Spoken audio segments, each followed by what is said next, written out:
Buenas tardes, buenas noches, buenos días, ¿cómo están, queridos amigos?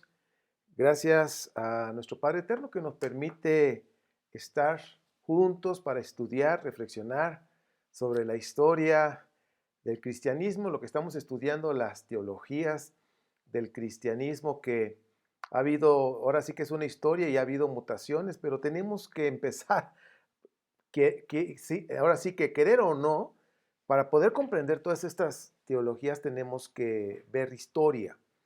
Y pues eso es lo que nos va a competir en esta tercer clase que gracias a Dios, quiero decirles que, bueno, gracias a Dios que nos permite llegar a esta tercer clase, hay mucho que ir viendo, no llevamos prisa, seguramente vamos a tener la segunda parte de este curso porque para poder llegar a comprender toda esa magnitud del cristianismo, tenemos que ver bien lo más meticuloso o observar el inicio, después sobre todo la muerte de Yeshua, pues eso es lo que tenemos que ver bien para comprender todo y de dónde se abrieron todas esas reinterpretaciones. ¿Ok? Pues bueno, vamos a empezar con nuestra clase. Y pues bien, nos toca precisamente esta tercer clase que es de las teologías. Ahorita vamos a ver el objetivo. Esta parte que están viendo en su pantalla, creer y comprender la sinergia de la fe y la razón para estudiar la Biblia. Creo que hasta ahorita nosotros hemos ido comprendiendo y aprendiendo que debe de haber un balance realmente entre la fe y el comprender las cosas. Es decir, cuando nosotros tenemos dudas en lo que estamos estudiando, en lo que estamos leyendo, estudiando en la Biblia, tenemos que investigar. Y ahí es cuando entra la razón. Es decir, a veces esas dudas es porque no comprendemos. A ver, no entiendo por qué pasó esto aquí. Pero cuando nos atrevemos a investigar, como ustedes lo están haciendo, es cuando llegamos a comprenderse. Ah, ahora comprendo. Entonces, es importante que la fe y la comprensión de lo que estamos leyendo, de lo que estamos estudiando, vayan de la mano. Esto es importante y como siempre les hemos dicho, verifique toda la información. Ustedes tienen una buena bibliografía para poder ampliar el conocimiento, la información acerca de lo que estamos estudiando, de lo que es las teologías. Bien, el objetivo de esta clase, que está muy interesante, es analizaremos la persecución en Jerusalén después de la muerte precisamente de Esteban, el, el- el líder de este grupo helenista, y los tres grupos antagónicos que surgieron a consecuencia de esa dispersión. Entonces, ah, esa va a ser nuestro objetivo de esta clase. Y remarcando sobre la muerte de Esteban, que era prácticamente un líder, el líder de los judíos helenistas, como vemos ahí en una posible, ahora sí que imaginándose de acuerdo a las costumbres, el libro y el relato que nos da Hechos, capítulo 7, el protomártir, ¿sí? Esteban. Era un judío helenista, como lo vimos en la clase pasada, y esto nos muestra en sus palabras que no estaba en contra de la Torá, pero sí estaba en contra del grupo político saduceo. Recuerden que los grupos que estaban al principio, al menos en el primer siglo, estábamos hablando de precisamente los saduceos, los fariseos, los esenios, los celotes. Eran cuatro grupos importantes que se identificaban ahí en Jerusalén, en lo que es, sobre todo en lo que es la tierra de Israel, pero concentrados ahí en Jerusalén. Ahora, Esteban dio un discurso histórico, él conocía, ahora sí que conocía la historia, conocía de alguna manera nacional su historia, su formación, su identidad, y su discurso estuvo basado en eso, ¿ok? Y lo llevó todo a ese punto histórico, lo llevó hasta Yeshua, hasta el tiempo de Yeshua, y pues toda esa memoria colectiva que había en Israel, pues él la fue mencionando hasta llegar a Yeshua como el Mesías. Ahora, la persecución de los judíos helenistas que vemos en el capítulo 8, tenemos que observar algunas cosas que son importantes, y ahí en el capítulo 8, del 1 al 3. Si ustedes tienen ahí su Biblia, Hechos 8, del 1 al 3. Estamos esto viéndolo de acuerdo a la información, o sea, la información que hay en los relatos de la Biblia cristiana, pero hay cosas que hay que observar y no pasar por alto. Dice, a Saulo consentía y participaba en su muerte. Estamos hablando de Esteban. Y aquel día hubo una gran persecución en contra de la iglesia que permanecía en Jerusalén. Y todos fueron dispersados por las regiones de Judea y de Samaria, excepto los apóstoles. Ahí vayan observando ese punto. Entonces uno de los hombres fieles recogieron y dieron sepultura a Esteban e hicieron gran duelo por él. Versículo 3. Dice, pero Saulo perseguía a la iglesia de Dios, introduciéndose en las casas y arrastrando a los hombres y mujeres y los ponían en prisión. Ahora, esa parte, si nosotros observamos lo que estamos leyendo de acuerdo a este relato, dice, persiguieron a la iglesia, ¿ok? Dice que persiguieron a la iglesia. La pregunta es, ¿a todos? ¿O solo a quiénes? Entonces, el relato nos muestra que los apóstoles se quedaron ahí en Jerusalén. No fueron perseguidos ellos, ahí se quedaron. Ahora, si nosotros empezamos a ver el contexto del capítulo 7, que tiene, acuérdense que los helenistas, los judíos helenistas, tenían esa confrontación constante con los saduceos.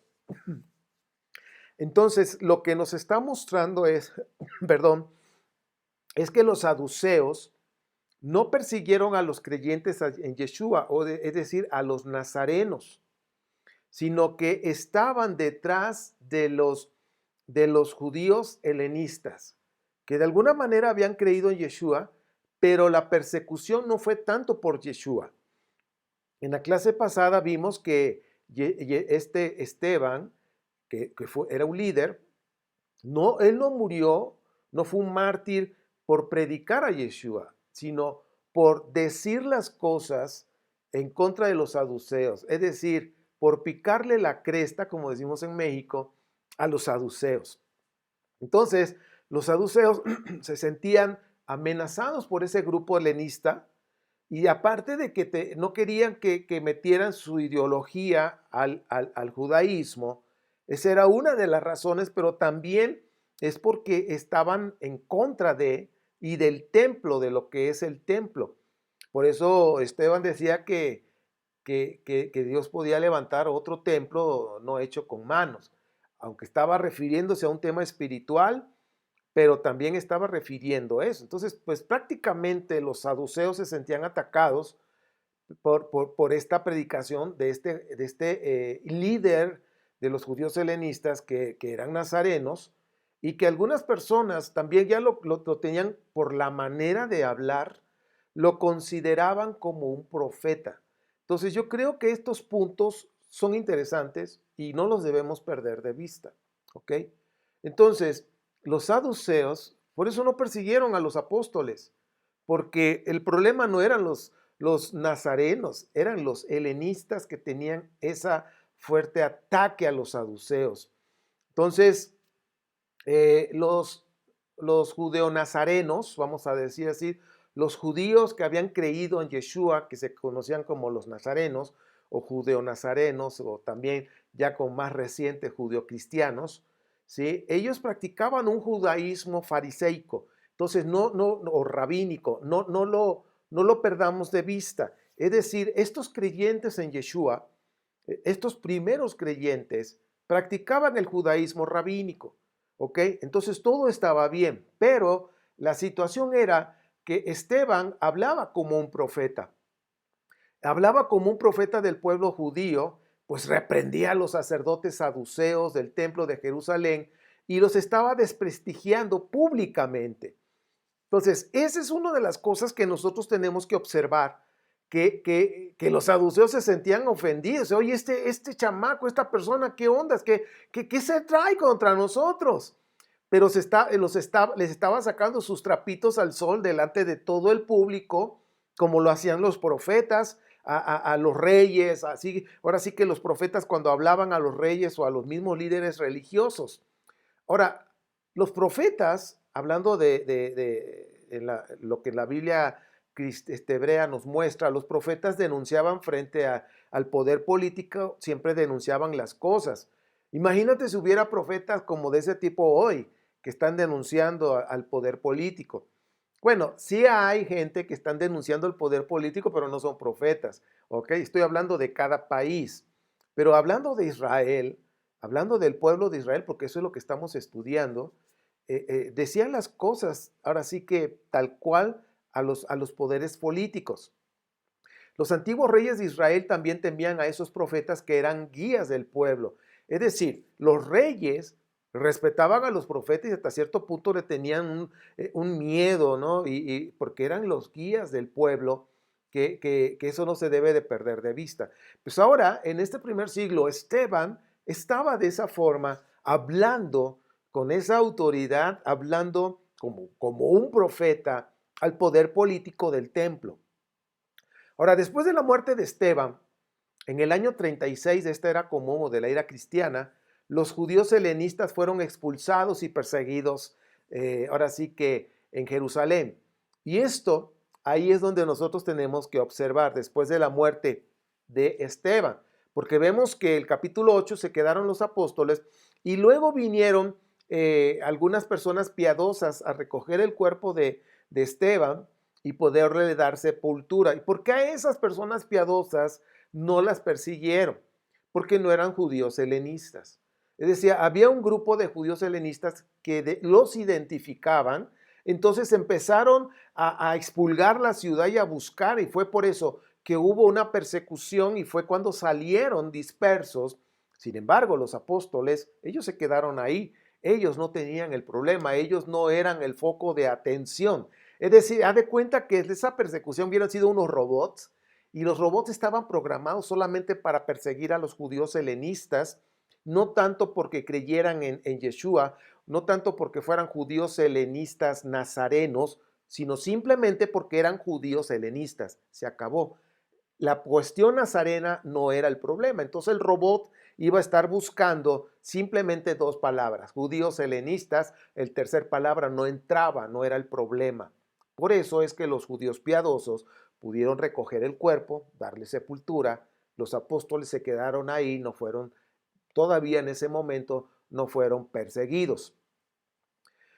Entonces, estamos viendo por esa razón, no persiguieron al liderazgo de los nazarenos que estaba ahí en Jerusalén.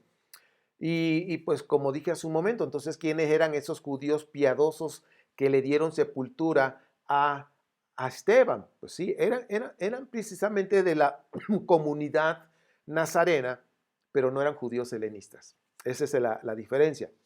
Ahora, algo que vamos a seguir hablando, Pedro continúa, ya que se quedó ahí precisamente en Jerusalén, Pedro continúa con las oraciones en el templo y esto confirma que los apóstoles no se vieron envueltos precisamente en esas revueltas de persecución en contra de los judíos helenistas. Porque Pedro iba al templo normal, no había problemas, seguía ahora sí que con la vida normal de un judío que llevaban esa línea rabínica. Es decir, los nazarenos estaban dentro de ese grupo de los judíos de ese judaísmo rabínico, ¿sí? Entonces Pedro pues seguía de acuerdo a la tradición de ir a orar al templo, los sacrificios, en fin. Ahora, los diáconos que eran judíos helenistas tuvieron que salir de Jerusalén por la persecución que había hacia ellos. Ahora, el relato nos dice que Felipe, el judío helenista, que era parte de ese grupo, él se fue hacia la zona de Samaria, hacia el norte, a predicar y muchos se convirtieron al judaísmo nazareno, es decir, creyeron en Yeshua como el Mesías. Entre los años 80 y 90 de esta era cristiana, los judíos nazarenos helenistas tomaron el poder en la comunidad de Samaria. Entonces, fíjense, por favor, ahí vayan observando esta parte de los judíos helenistas.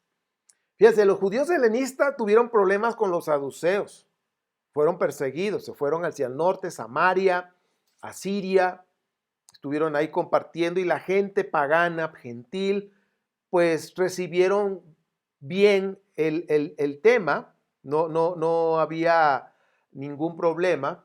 Entonces el tema de enseñanza, de predicación, pues lo recibieron bien, como ven en la pantalla. En la dispersión se fueron a Samaria de Siria los judíos helenistas nazarenos. La gente de esa zona, pues, oyeron bien el mensaje. Ahora, algo importante que debemos notar es que Yeshua, el rabino, el maestro, ¿sí?, no le interesaba que los gentiles oyeran el mensaje del reino de Dios, ¿sí? Era un mensaje muy nacionalista, era un mensaje conservador nada más para la zona nacionalista, vamos a decirlo así, solamente para los judíos, ¿ok? Judíos, y si nos damos cuenta, Yeshua en el capítulo 10 de Mateo 5 y 6, voy a leerlo, lo que está enseñando, a ver, perdí mis lentes, aquí está, Mateo, precisamente capítulo, dije, 10, y el versículo 5, dice, a estos dos envió Yeshua después de instruirlos, diciendo, no vayan por el camino de gentiles, ni entren en las ciudades samaritanos, sino vayan a las ovejas de la casa de Israel que se han extraviado. Esto viene en Mateo 10, 5 al 6. Entonces dice, no vayan ustedes a los gentiles, ni entren en las ciudades samaritanos, ¿ok? Aunque él está dando esa observación, pues vemos después cómo también interactuó con la samaritana. Entonces, pues bueno, te estamos viendo las indicaciones, estas observaciones.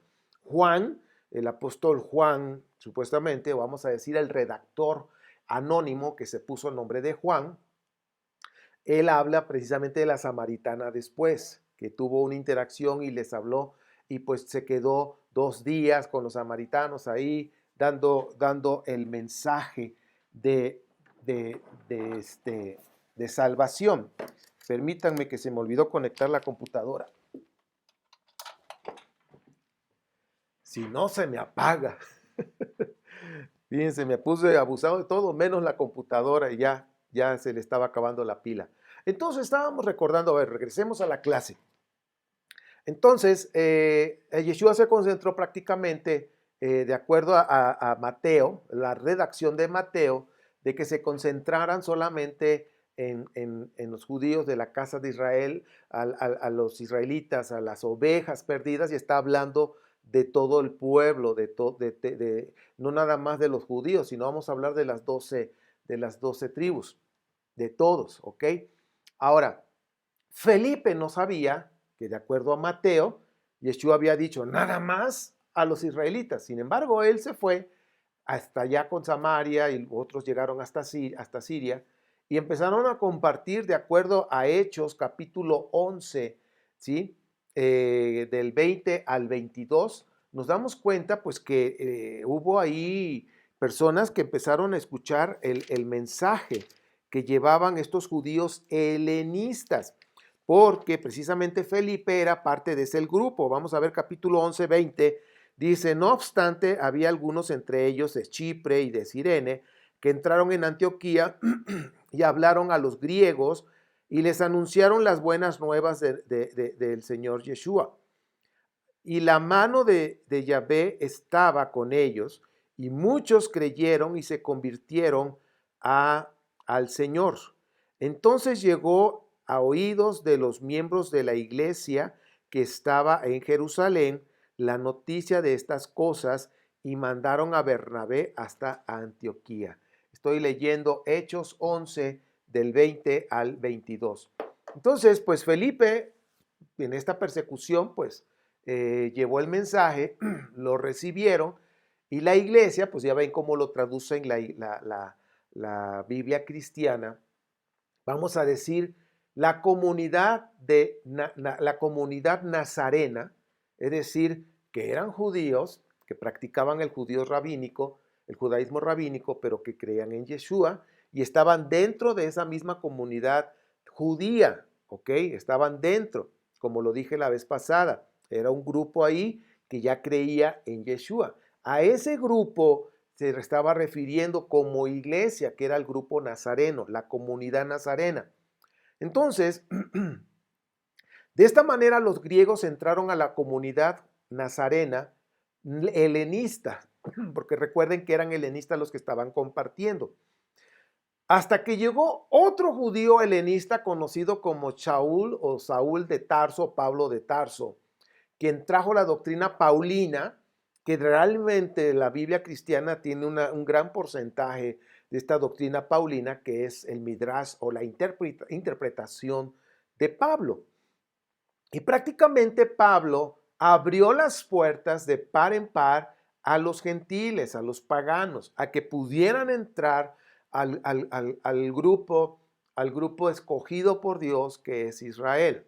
Ahora, el cristianismo nació después de la muerte de Yeshua con la reinterpretación de sus seguidores, ¿sí? Que se convirtieron en los fundadores prácticamente.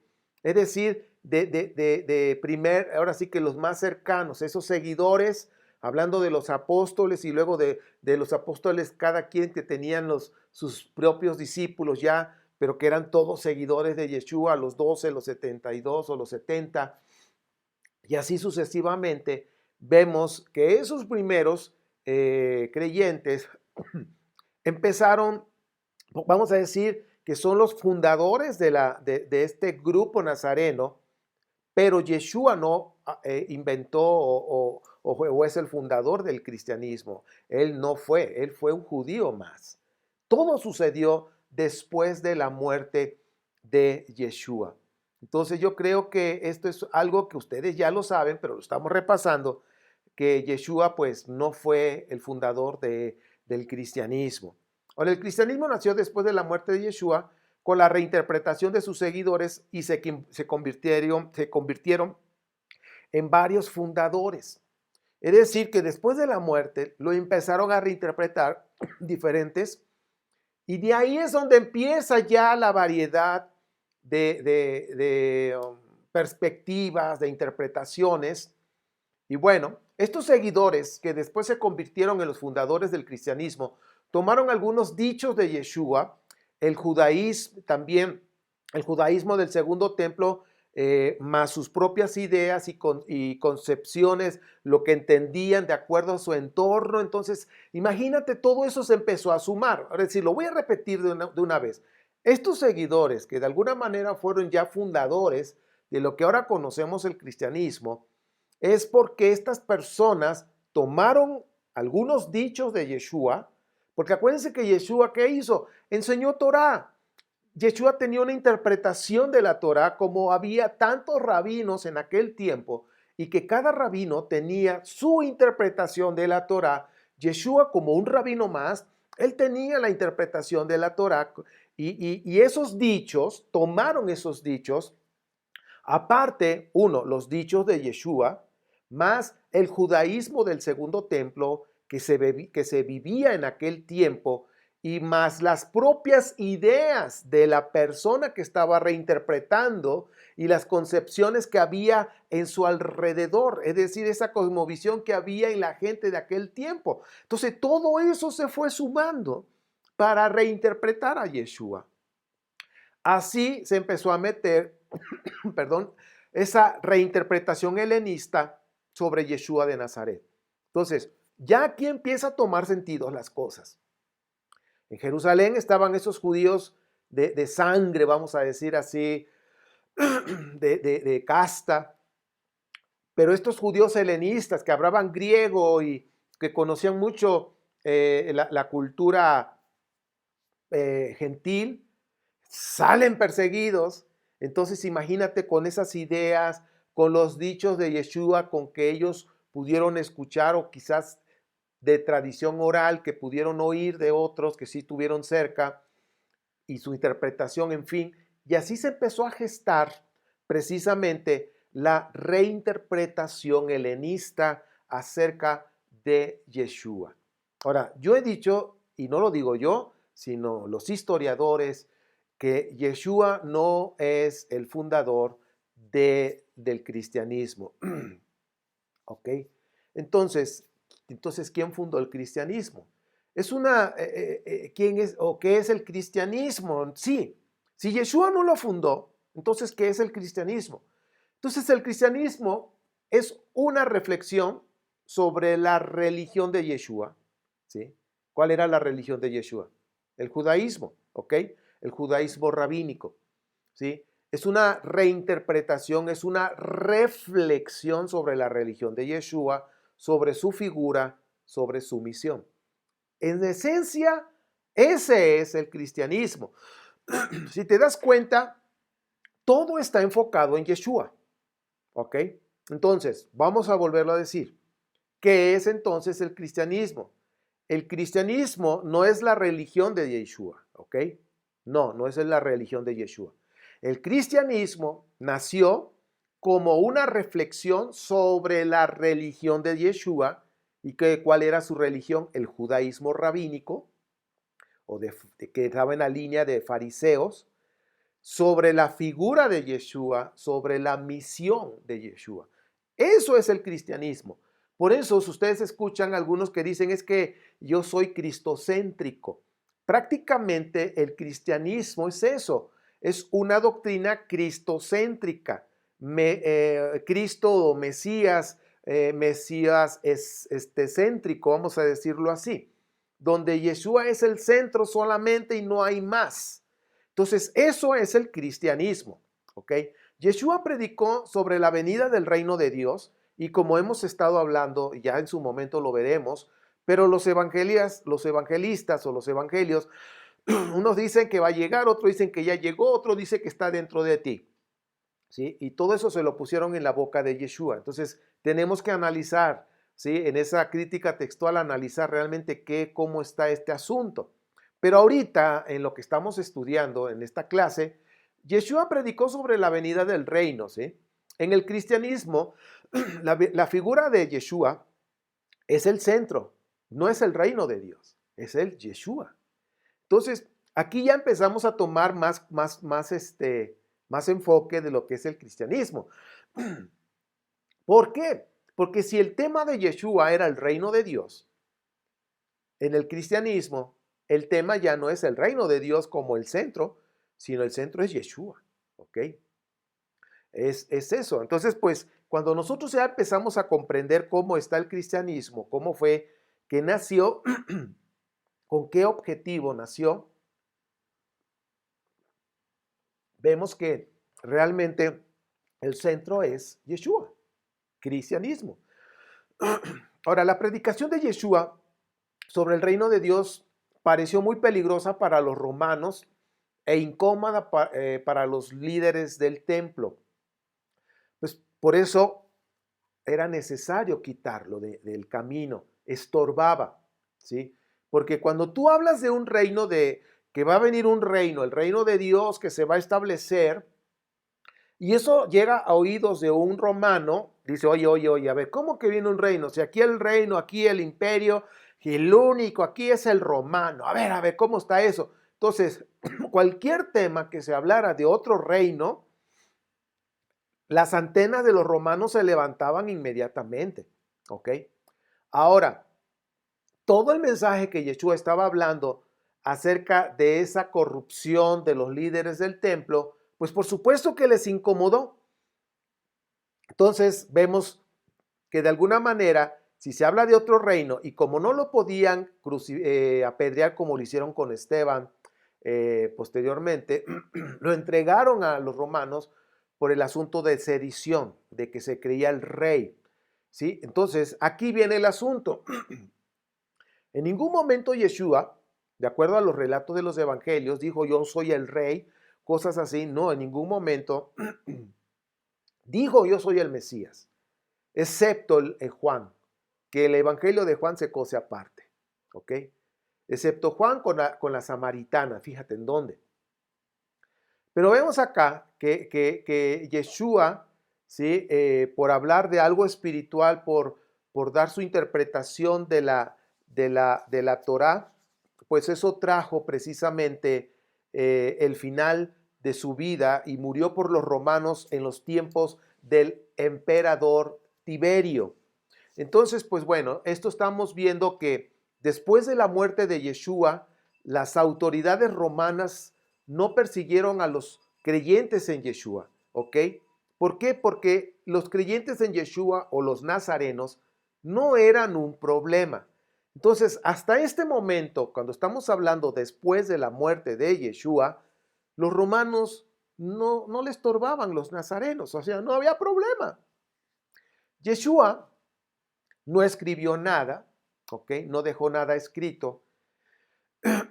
El recuerdo y la interpretación de sus acciones y de sus palabras fueron confiadas durante años a la tradición oral. Es decir, todo lo que se puede rescatar, y hay cosas en los evangelios que se rescatan que sí hay una posibilidad que sí lo dijo, y más lo que está relacionado con la Torá, eso pasó en esa tradición oral, ¿ok? Porque no hubo nada escrito. Realmente el primero que empezó a escribir y no convivió, no pasó tiempo con Yeshua, fue Pablo. Pero más que nada Pablo, que era un judío helenista, dio su reinterpretación de un personaje que de acuerdo a los relatos vemos que él tuvo una revelación de Yeshua, ¿ok? Entonces esas son cuestiones de fe. De primera mano, por ejemplo, Pedro, que sí anduvo, que sí convivió, que fue, le llamaron la atención, lo regañaron, en fin, que anduvo ahí con el maestro, pues ahora sí que es el que más pudo haber escrito acerca de la vida de Yeshua. Sin embargo, lo que vemos en sus epístolas es algo diferente, es un mensaje más piadoso, ¿ok? Ahora, esta tradición oral que estamos hablando precisamente, esto abrió las posibilidades de diferentes interpretaciones al paso de los años. Es decir, como se pasó a través de la tradición oral, ustedes saben, como el juego del teléfono, se distorsiona el mensaje, o quizás no dan toda la información, o le echan crema, le echan, como decimos los mexicanos, le echan crema a sus tacos. Es decir, le cargan las tintas, ¿sí? Lo llevan a otro nivel, le dan algo más espectacular. Y prácticamente eso fue lo que pasó. Ahora, Yeshua no tuvo la intención de fundar una nueva religión porque en ningún momento dejó de practicar el judaísmo de esa época, el judaísmo rabínico que había en este primer siglo. Nunca lo dejó de hacer. Entonces, prácticamente el cristianismo que ahora nosotros conocemos hasta el día de hoy, que ha estado cambiando, ha estado mutando al paso de los años, ¿sí? Nació precisamente después de la muerte de Yeshua. Ahora, Yeshua siguió los pasos de su maestro. Él tuvo un maestro al final, ¿sí? Cuando antes de comenzar su ministerio, que fue Johanan o Juan el Inversor, Juan el Bautista, ¿sí? Donde recuerden que Juan el Bautista era esenio. Y los esenios tenían el mensaje del fin del mundo, el mensaje apocalíptico, y que eso estaba por suceder y que estaba muy cerca. Y es por eso que Juan el Bautista enseñaba acerca ¿cómo se dice? Arrepentimiento y tener fruto de arrepentimiento. Y eso es lo que hacía Juan el Bautista. Yeshua siguió esa línea. Y vemos en Marcos que el primer mensaje que él da, de acuerdo al relato de Marcos, fue precisamente arrepentimiento. ¿Ok? Entonces, también Yeshua, de acuerdo a los relatos, habla de un mensaje apocalíptico. ¿ok? Hablaba de que el reino de Dios iba a venir. Ahora, y que ese reino de Dios iba a ser inmediato, es decir, muy cercano ya. Entonces era necesario el arrepentimiento y tener frutos de arrepentimiento porque el reino de Dios ya estaba por venir, estaba ya muy cerca, de acuerdo al mensaje que daba Yeshua, como dicen los relatos de los evangelios. Entonces, cuando se predica el arrepentimiento, lo que hacía Juan el Bautista, predicaba el arrepentimiento, es arrepiéntanse porque ya el reino viene, ya está cerca, arrepiéntanse, demuestren frutos de arrepentimiento para que ustedes puedan salvarse cuando venga el reino. Porque cuando iba a venir el reino, pues iba a haber una confrontación con el imperio que estaba gobernando en ese momento. Y al venir al reino, estamos hablando de venir un rey. Y ese rey, que será el Mesías, el Mesías monárquico, regio, de acuerdo a la visión que tenían, o la cosmovisión, o lo que ellos pensaban de que iba a ser el Mesías, iba a ser un rey que iba a venir y que iba a confrontar de alguna manera al imperio que estaba ahí. Entonces iba a haber revueltas. Dice, ustedes van a ser salvos de eso. Y así como lo relata el libro de Joel, ¿sí? Es precisamente que están hablando de quitarse encima el gobierno que esté como yugo en el pueblo de Israel. Y en este caso era Roma. Entonces estaban hablando, arrepiéntanse, demuestren fruto, acérquense más a Dios porque el reino va a venir ya y debemos estar listos. Prepárense. Entonces, por eso decía que para los esenios hablar del tema apocalíptico era de que ya iba a suceder pronto, muy pronto ya. Ahora, después vemos a Pablo de Tarso, que era un fariseo, ¿sí? Que era un rabino. Él siguió en esa misma línea. Solamente le agregó algo más. Creyó en Yeshua. Es decir, él era un judío fariseico, un judío rabínico, y pasó ahora al grupo de los nazarenos. ¿Sí? Entonces, pero seguía en esa misma línea. ¿Por qué? Porque los nazarenos del primer siglo estaban dentro de los judíos rabínicos, de ese grupo, ahí estaban todavía. Entonces Pablo ahí entró. Y Pablo entra abriendo las puertas de par en par del judaísmo para que pudieran entrar los gentiles. Ahora, está hablando del judaísmo, no tanto así del grupo nazareno. Dice, van a entrar al grupo de la comunidad nazarena. No, está hablando de un judaísmo. Es decir, porque ese es el judaísmo que estaban llevando. Los nazarenos llevaban el judaísmo rabínico. Entonces Pablo abrió las puertas para que entraran al judaísmo todos los gentiles, pero de otra manera. Ahora, en vida, cuando estábamos hablando de Yeshua en vida solo predicó a los israelitas, pero después de la muerte de Yeshua, la puerta se abrió a los gentiles. Entre los años 60 y 70 de esta era común, el grupo mayoritario de los judíos empezaron a considerar que los nazarenos realmente no eran ortodoxos, es decir, que no llevaban ahora sí que al pie de la letra el judaísmo rabínico ortodoxo fariseo de aquel tiempo, entre los años 60 y 70, se empezaron a dar cuenta que ya no eran tan iguales como ellos.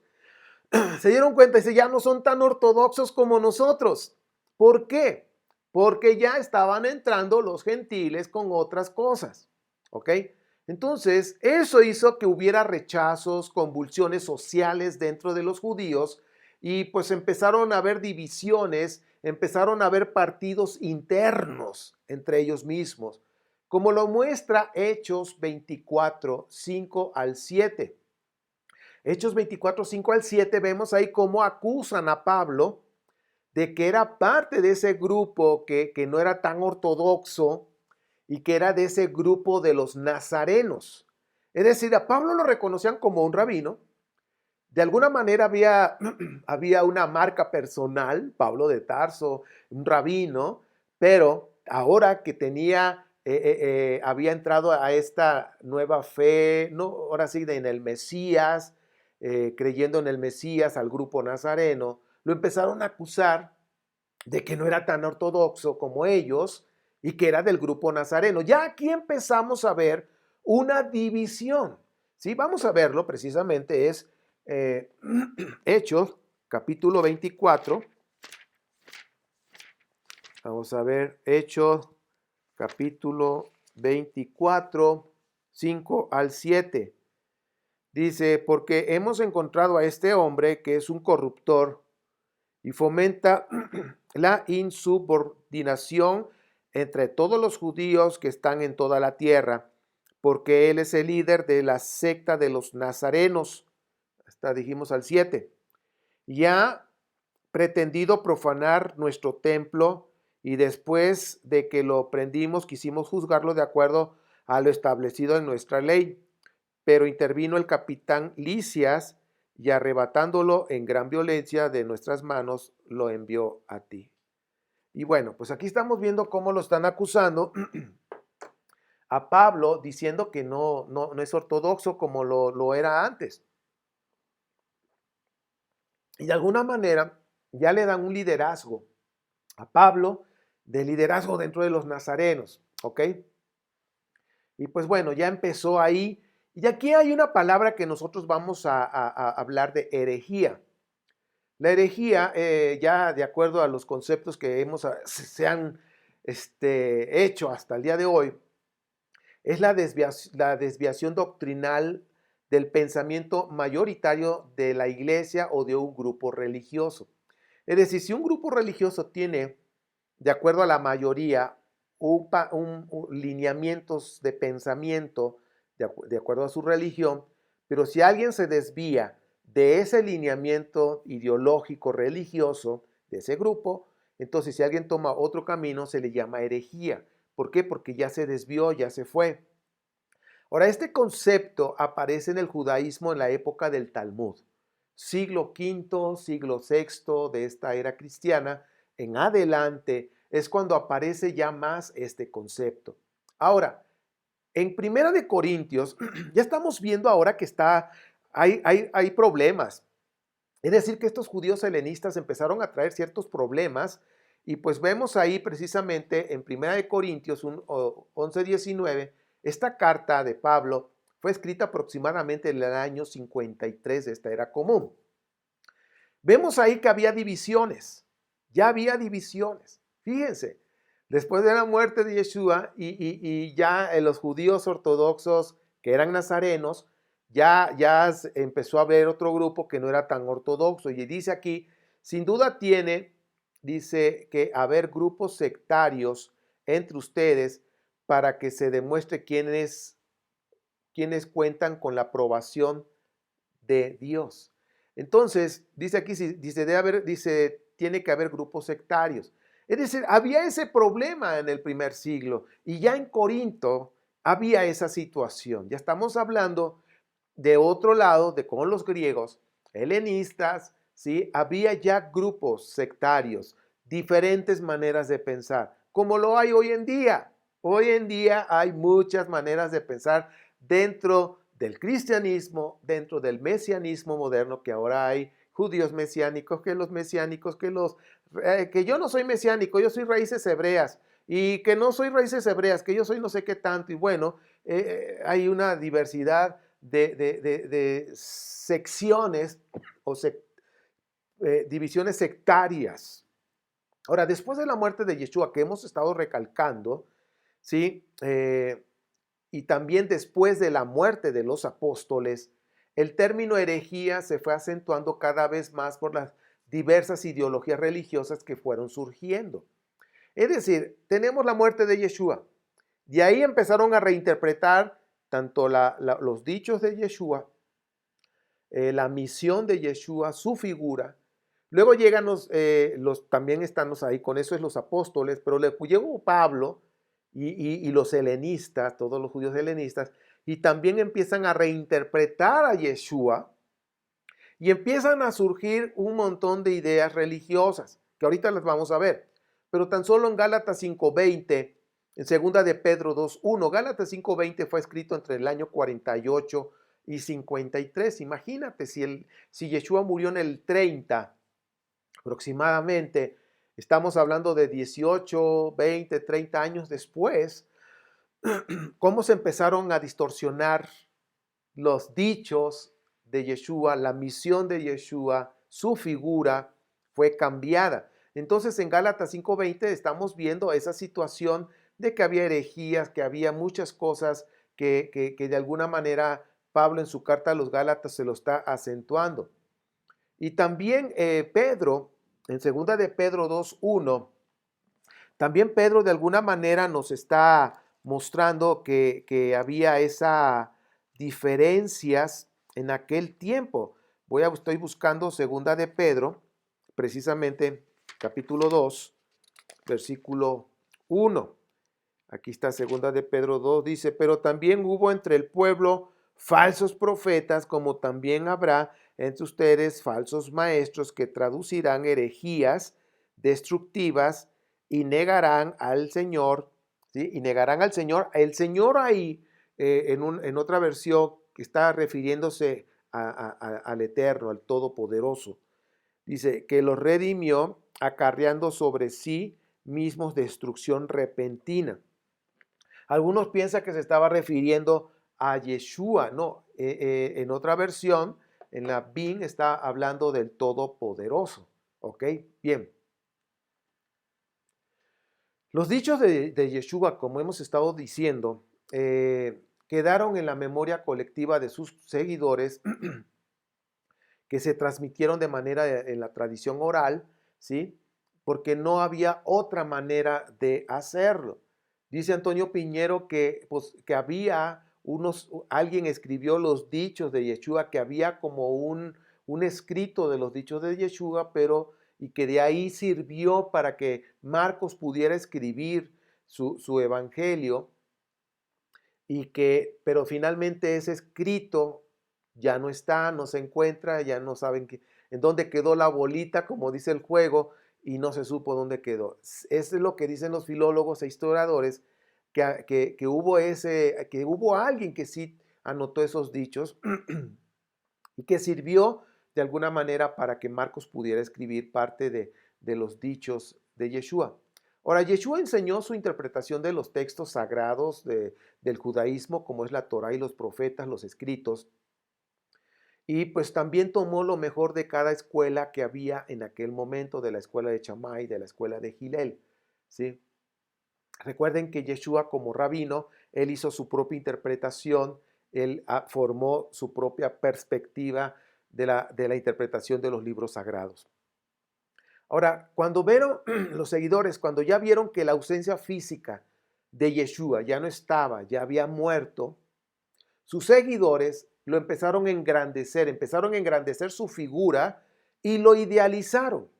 Entonces, este punto aquí ya lo tenemos que ir tomando en cuenta para el desarrollo del cristianismo. Entonces, ya no está Yeshua, ya no está su cuerpo. Entonces, empezaron a idealizar su figura, ¿ok? Lo empezaron a engrandecer y pues empezaron ahora sí que repensaron, ya habían pensado, pues lo volvieron a pensar sobre la razón de la misión y de la vida de Yeshua, repensaron sobre la misión y la vida de Yeshua. Entonces, la convicción de su mensaje sobre la resurrección de Yeshua era evidente, y por eso estos seguidores empezaron a hablar y ahora sí que en esa comparación de que Yeshua fue exaltado, como fue Enoc, como fue Elías, ¿sí? Y que Yeshua está ahora, o sea, estoy hablando como en aquel tiempo, los seguidores decían, ahora está a la diestra del Todopoderoso, ¿ok? Esa fue la manera en que empezaron a decir los seguidores después de la muerte de Yeshua, como ya no estaba, lo empezaron a engrandecer y a idealizar. Ese mensaje se fue extendiendo y la resurrección de Yeshua es un tema realmente de fe. Me han estado preguntando, oye, ¿y tú qué crees de la resurrección de Yeshua y todo esto? La resurrección de Yeshua es un tema de fe, no es un tema histórico. No hay historicidad al respecto. Nada. Simplemente es porque lo dicen los evangelios y los evangelios se contradicen. Y luego llega el libro de los Hechos, que supuestamente lo hizo Lucas, que se escribió aproximadamente en el año 120 de esta era cristiana, de acuerdo al historiador Antonio Piñero. Entonces, y ahí dice otra cosa, ¿sí? Entonces, realmente hablando de la resurrección de Yeshua, hay contradicciones, entonces todo queda de, bueno, entonces, ¿qué pasó? Entonces, no hay manera de poder comprobar la historicidad de la resurrección de Yeshua. Es un tema de fe nada más. Y cada quien va a creer o no va a creer, ¿ok? Entonces, los seguidores de Yeshua suponían que la resurrección de su maestro, de su rabino, demostraba que Dios lo había confirmado con la función del Mesías, con la función de Mashiach.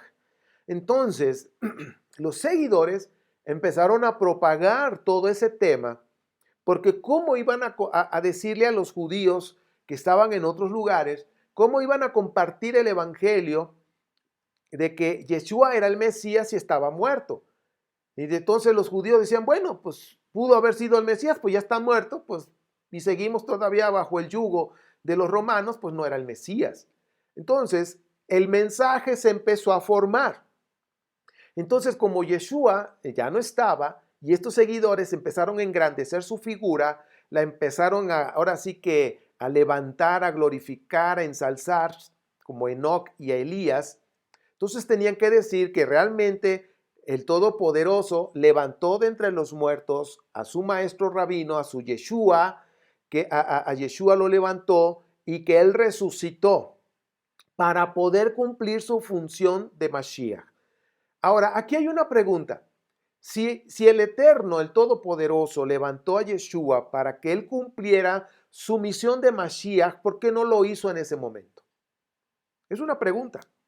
¿Por qué no lo hizo en ese momento que fue levantado y que fue glorificado y que entró con poder? ¿Y por qué no quitó al imperio romano, liberó al pueblo de Israel y se puso a reinar en ese momento, como los esenios estaban esperando a esa era mesiánica, estaban esperando a su Mesías que viniera y los rescatara? Entonces la pregunta surge, ¿por qué no lo hizo en ese momento? Ahora, estos seguidores diciendo, Yeshua fue glorificado, Yeshua fue exaltado con la resurrección para que él cumpla su función mesiánica, pero él va a regresar, él se fue, él ascendió al cielo, pero él va a regresar a cumplir su función. Entonces los seguidores de Yeshua decían, como Yeshua no pudo terminar su función de Mesías en esta vida, era necesario regresar para terminar su tarea mesiánica acompañado de fuerzas celestiales, fuerzas celestes, de ángeles. Ahora, esta concepción del mesianismo en aquel primer siglo, del mesianismo de Yeshua, no fue aceptada por la mayoría de los judíos, porque decían, oye, ok, si él era el Mesías, ok, no tengo la duda, pero pues murió. No, pero resucitó, el Dios, el Todopoderoso lo glorificó y lo resucitó. ¿Y dónde está?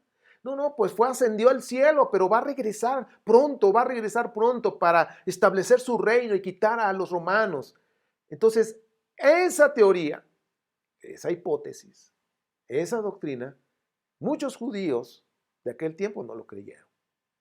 O sea, como que no me cuadra lo que me estás diciendo. Entonces la mayoría de los judíos cuando escuchaban ese evangelio, pues no les cuadraba porque ellos tenían otro concepto de Mesías. Y a veces me preguntan, ¿tú crees que Yeshua es el Mesías? Y yo les contesto de manera judía con otra pregunta. Para ti, de acuerdo al judaísmo del segundo templo y del judaísmo rabínico, ¿qué es un Mesías? Y pues bueno, a veces se termina ahí la plática, ya no me siguen diciendo. Porque es muy fácil, ¿tú crees que Yeshua es el Mesías? A ver, pero, o sea, yo sé que es un Mesías, qué es el concepto, pero tú, ¿cuál es tu concepto? Porque yo te quiero responder de acuerdo a tu concepto, para que me puedas comprender qué es lo que yo estoy pensando al respecto del tema. Y yo creo que es importante, porque cuando te preguntan, ¿tú crees en el Mesías? Pues es muy fácil decir, pues sí, sí creo, pero ¿qué tipo de Mesías? O sea, es muy fácil decirlo, pero hay que decirlo realmente porque ya sabes qué significa. Pues en los tiempos del primer siglo, los judíos no aceptaron ese evangelio. La resurrección de Yeshua y su posición de estar a la derecha del Todopoderoso lo hizo un ser divino, prácticamente ya con esos conceptos. Y fíjense cómo empezó ya a surgir todo. Este concepto divino y su pronto regreso para cumplir la tarea mesiánica los llevó a cumplir la Torá, a ir a la oración al templo, a estar participando en los sacrificios del templo, es decir, llevar el judaísmo rabínico de aquel tiempo, llevarlo al pie de la letra, estar ahí. ¿Por qué? Porque va a venir el maestro. Querían buscar de alguna manera tener una mayor conexión, estar más conectados al máximo con el Todopoderoso. Y por eso vemos que iban al templo, iban a las sinagogas, en fin, ayunaban, hacían todos los sacrificios del templo, porque el Mesías iba a regresar y querían estar en línea, por decirlo así, que de alguna manera era el mensaje de Juan el Bautista: arrepiéntanse y demuestren fruto de arrepentimiento. ¿Se dan cuenta cómo va esa línea? Ahora, el concepto de Yeshua divino y su pronto regreso, eso hizo que separara a los judíos nazarenos del grupo del judío ortodoxo en el siglo primero. Eso los separó, porque ya cuando empezaron a hablar de un judío, de un Yeshua, de un rabino divino, ya eso dijo: no, eso ya no me gusta. Y vamos bien, pero ya con esto que estás diciendo, ya no. Y ahí fue donde empezó a separarse por ese tipo de conceptos, hablando de Yeshua divino.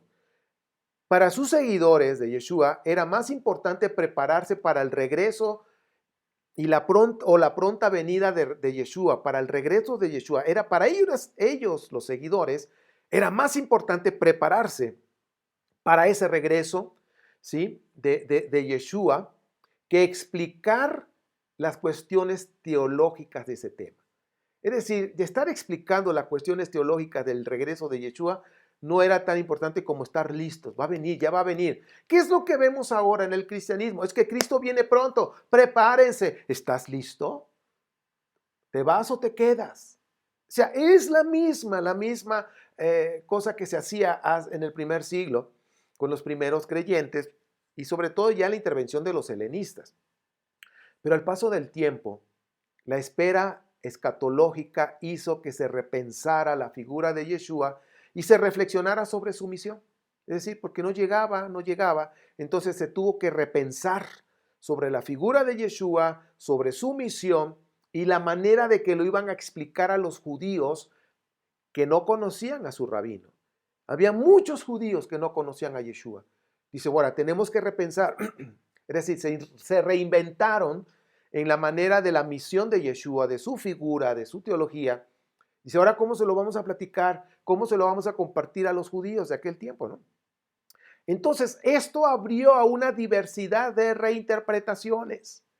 Fíjense, la escatología, es decir, Yeshua no regresaba, entonces eso hizo que repensaran su doctrina y la empezaron a juntarse y tenían que estar hablando. Oye, entonces, a ver, entonces, ¿cómo vamos a hablar de Yeshua? ¿Cómo vamos a hablar de la resurrección?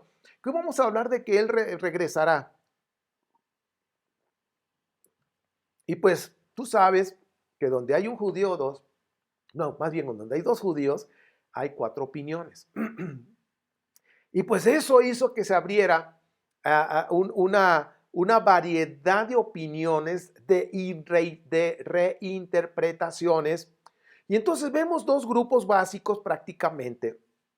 En los inicios del cristianismo, básicos, no eran los únicos. Ahorita vamos a ver otros. En los inicios del cristianismo vemos dos grupos que eran los hebreos conservadores, los ortodoxos, conservadores en su teología rabínica.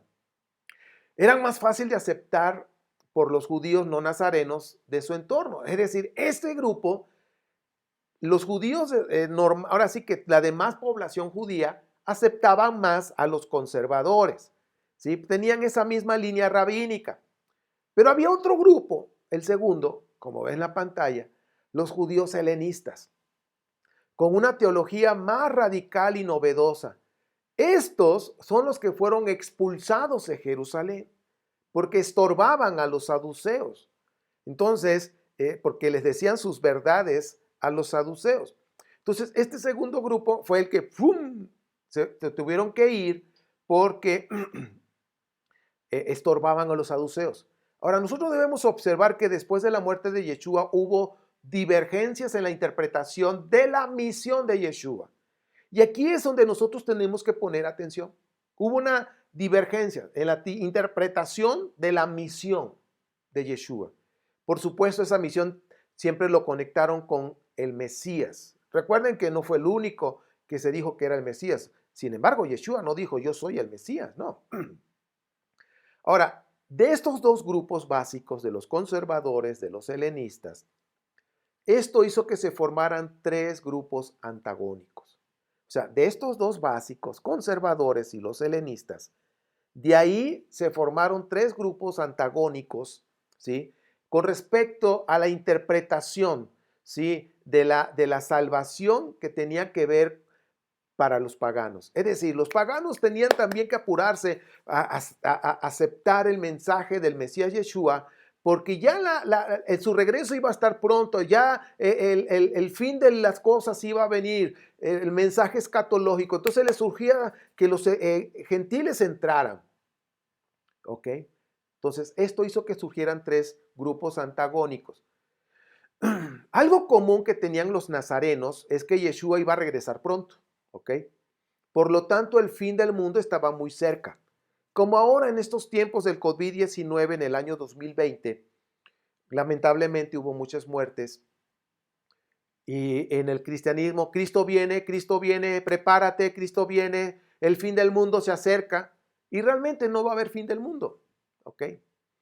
Ahora, la muerte del líder de los judíos nazarenos helenistas, acuérdense de Esteban, esto trajo la persecución en Jerusalén y tuvieron que salirse de Jerusalén, se dispersaron, se fueron a Samaria, a Siria, ¿sí? Para predicar a Yeshua en esos lugares, en Samaria, en Siria, como dije, y su trabajo tuvo éxito, ¿ok? Pues algunos de esos paganos que vivían en Samaria, que vivían en Siria, creyeron el mensaje. Porque cuando hablas de salvación y que lo puedes hacer creyendo en Yeshua y que tú vas a ser salvo porque ya va a venir, va a regresar y va a ser el fin del mundo, pero si tú crees en Yeshua te vas a salvar de todo lo que va a pasar en el fin del mundo. A eso se referían en cuanto a esa salvación, porque iba a haber que se iba a confrontar precisamente el rey Mesías Yeshua contra el imperio, entonces eso iba a traer pues guerra y de alguna manera muertes de mucha gente, pero tú vas a ser salvo. Entonces vamos a ver esos tres grupos antagónicos para ir terminando la clase. Tenemos los judíos de cepa pura, es decir, los judíos puros, sobre todo los que estaban en esa línea ortodoxa. Ellos no tenían problemas con la salvación de los paganos. Realmente ellos no se cerraban de, no, paganos, no, ellos estaban abiertos.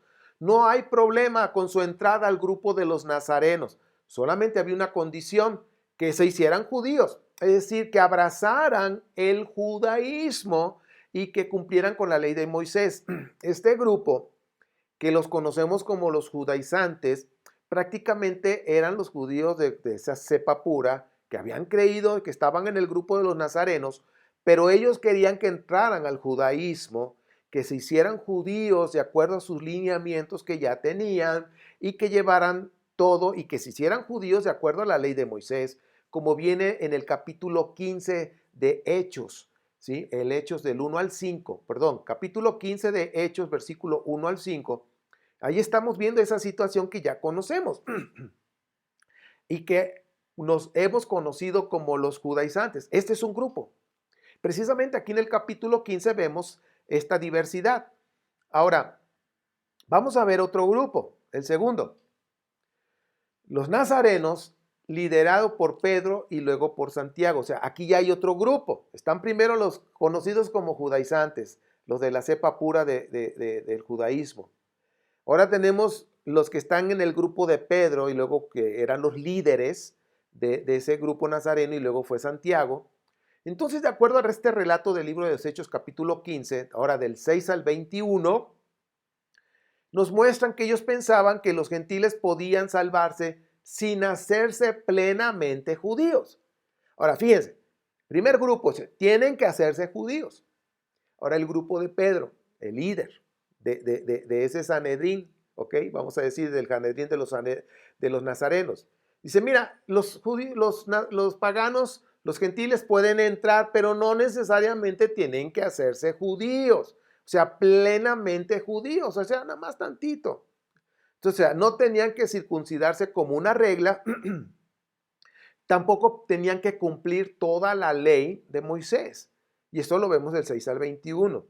Una de las cosas que podemos ver, que este segundo grupo nos está mostrando, dice, bueno, deben de abstenerse de la idolatría, de todo lo que tenga que ver con idolatría, la comida que ofrecían a los ídolos, todas las cosas ofrecidas a los ídolos. En conclusión, idolatría. Abstenerse de eso. Y abstenerse de inmoralidad sexual. Por supuesto que había inmoralidad sexual en aquel tiempo y era tremendo. Abstenerse de comer de carne de animales estrangulados. Abstenerse de comer sangre.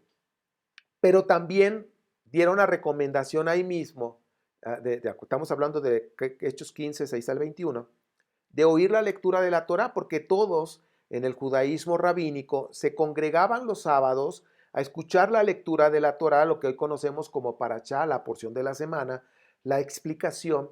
Entonces decían, tienen que ir a reunirse a escuchar la Torá, cómo la explican a la porción que toca, para que vayan conociendo más de nuestra cultura, de nuestra historia, de que vean ustedes qué es la ley de Moisés, en fin, porque eran paganos, eran gentiles que nunca en su vida habían escuchado de la Torá. No sabía que habían libros de profetas, no sabían nada. Entonces, les pidieron nada más que se abstuvieran de esto, que acabo de mencionar, que está en la pantalla, pero también que se congregaran, que fueran a escuchar la lectura de la Torá y su explicación. Entonces, esto fue lo que el segundo grupo dijo. El primero, háganse judíos. El segundo, no, judíos totalmente no. Nada más estos puntos así, los que acabamos de hablar. Pero hay un tercer grupo antagónico, que es precisamente los judíos helenistas nazarenos, los que habían creído en Yeshua, estos judíos helenistas, y era un grupo que ya estaba liderado por los compañeros y amigos de Esteban. Acuérdense que Esteban era un líder de ellos. Pero ahora los amigos de Esteban estaban dirigiendo, estaban prácticamente como líderes de este grupo, y luego se unió a estas filas de los helenistas Pablo de Tarso. Ellos sostenían que los paganos convertidos no tenían que cumplir la pesada ley de Moisés en materia de la pureza de los alimentos y del culto, es decir, todo lo que tenga que ver con el templo y cosas así. Dice, no, eso no necesariamente lo tienes que hacer, y lo de la pureza de alimento tampoco, eso no.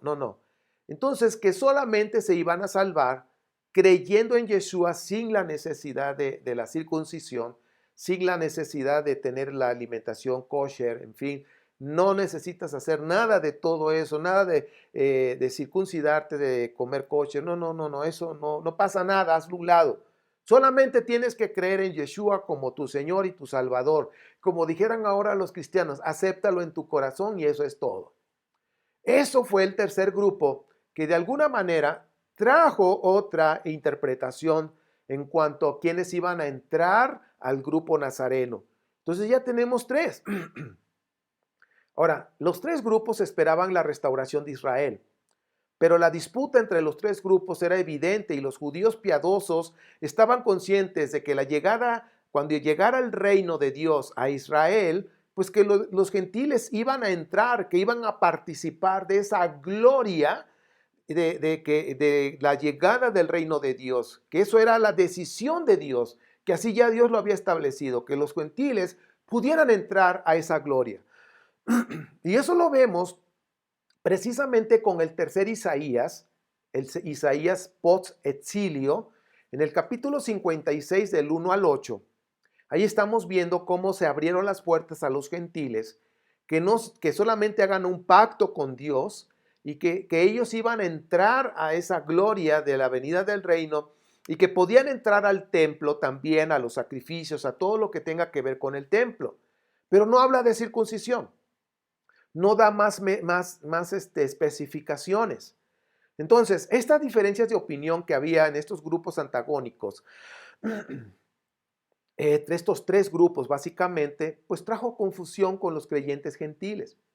Es decir, los gentiles estaban escuchando el mensaje, pero uno decía, tienes que hacerte judío, otros, no, pues más o menos judío. Otros decían, no necesitas hacerte judío. Entonces, decían, bueno, ¿a quién le hago caso? Entonces eso trajo confusión. Fíjense, ¿cómo está el grupo? Un grupo dice, tiene que hacerse judío, es decir, llevar toda la ley judía. Luego dice, no, totalmente judío, no. Nada más un poquito esto y que vaya al Shabbat, nada más. Que no coma esto, que no sea inmoral, en fin, nada más tantito. Con eso es suficiente. Y luego llega el tercer grupo, no, ni el uno ni el dos. ¿Sabes qué? No necesitas comer kosher, no necesitas circuncidarte. Tú nada más necesitas creer en Yeshua y se acabó. Eso es todo. Entonces, los gentiles, de alguna manera, decían, bueno, ¿a quién le hago caso? Pues por supuesto que le convenía más el mensaje helenista. Y de alguna manera así empezó a surgir estas primeras diserciones, estas primeras diferencias que están registradas precisamente aquí, de acuerdo a los relatos del libro de los Hechos, estos primeros ideas sobre el cristianismo, la reinterpretación de Yeshua. Esta es la clase y bueno, pues la bibliografía es la misma que vimos la semana pasada. Cristianismos derrotados de Antonio Piñero, muy buen libro, lo recomiendo muchísimo. Asia Menor en los tiempos de Pablo, Lucas y Juan también. De veras que hay tanto que leer. De Eduardo Arens, Las raíces judías del cristianismo, Sinagoga, Iglesia, Ruptura del segundo siglo, el judaísmo de Jesús. Todos estos y el judaísmo de Pablo son de Mario Sabán, del doctor Mario Sabán. Y el último es precisamente la Biblia y el helenismo de Antonio Piñero, también está muy bueno, nos da muchas cosas interesantes. Si te das cuenta, los helenistas hicieron ahí una gran separación donde sus reinterpretaciones, en fin, y eso fue lo que desencadenó tanto que nos falta por ver. Vamos en la tercera clase, nos faltan más cosas por ver, pero espero que esta clase que te acabo de compartir te ayude a imaginarte, a visualizar cómo estaba el asunto y cómo fue que empezó a haber diferentes interpretaciones. Pues bueno, mis amados, te mando un fuerte abrazo, que mi Padre Eterno te bendiga y te guarde, haga resplandecer su rostro sobre ti, extienda su amor, te dé gracia, alce su rostro sobre ti y te dé shalom. Y nos vemos, si el Eterno lo permite, en la próxima clase, que ya sería la última de esta primera etapa. Entraremos a la segunda parte de teologías del cristianismo porque hay mucha tela de donde cortar. Bueno, bendiciones. Nos estamos viendo, si el Eterno lo permite, para la siguiente.